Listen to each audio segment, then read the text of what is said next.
Well, for more, let's speak to James Ferguson from the stockbrokers group Pally International. He's in our central London studio. Thanks for being with us. What's your reaction to news of this potential takeover?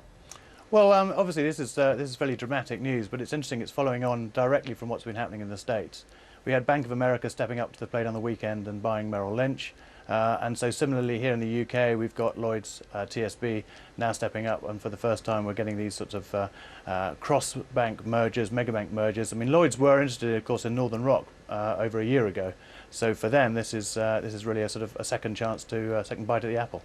But it's interesting, we're hearing from some camps that in a way HBOS has been forced into something it didn't really need to do if this merger goes ahead, in that it's well capitalised, it's got the money, it keeps saying that, and it's been the victim of rumours rather than in any way a real failure in its own procedures.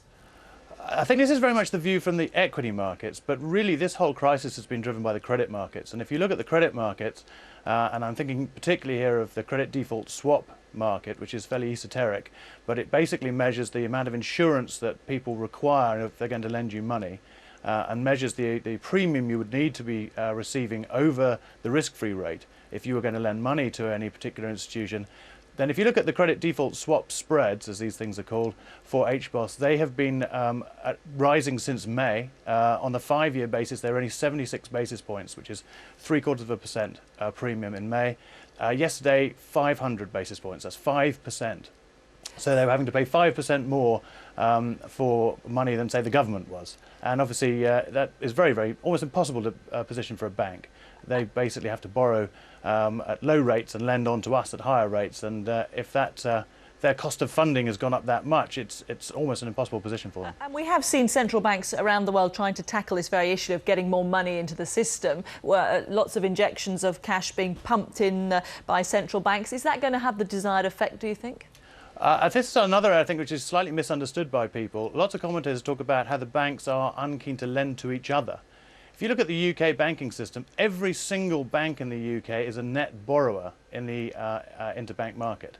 So it's not about UK banks not wanting to lend to each other. It's about much safer and more cautiously managed banks in Asia, Japan particularly, who are unwilling to lend to UK banks because UK banks are now to them looking a little bit more worrisome. Now, if we do see a trend of banks starting to join together, almost a group together for safety, tell us what that would mean, if anything, for people who are sitting at home watching, thinking, well, I have an account with HBOS or I have an account with Lloyd's. Will they see any difference? Will they notice any difference in the kind of banking service they get? I would hope not. I mean, I think that the main thing to understand here is that the people at home who have savings and deposits with the banks should be very safe and should be very relaxed about this. You know, the government already has an insurance, deposit insurance scheme in mind. It's already looking at advancing that.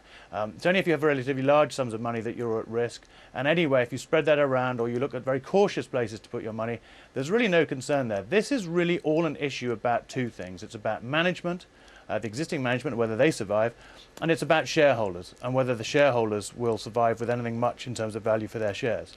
James, and what the banks' managements are doing right now with these mega mergers, the attraction of this in any time of crisis is to make yourself too big to fail, especially if you're kind of helping the government out. And I'm sure that will be an important insurance policy, sort of safety net behind what Lloyd's TSB management are doing. OK, James, thanks very much. That's James Ferguson, stockbroker at Pally International.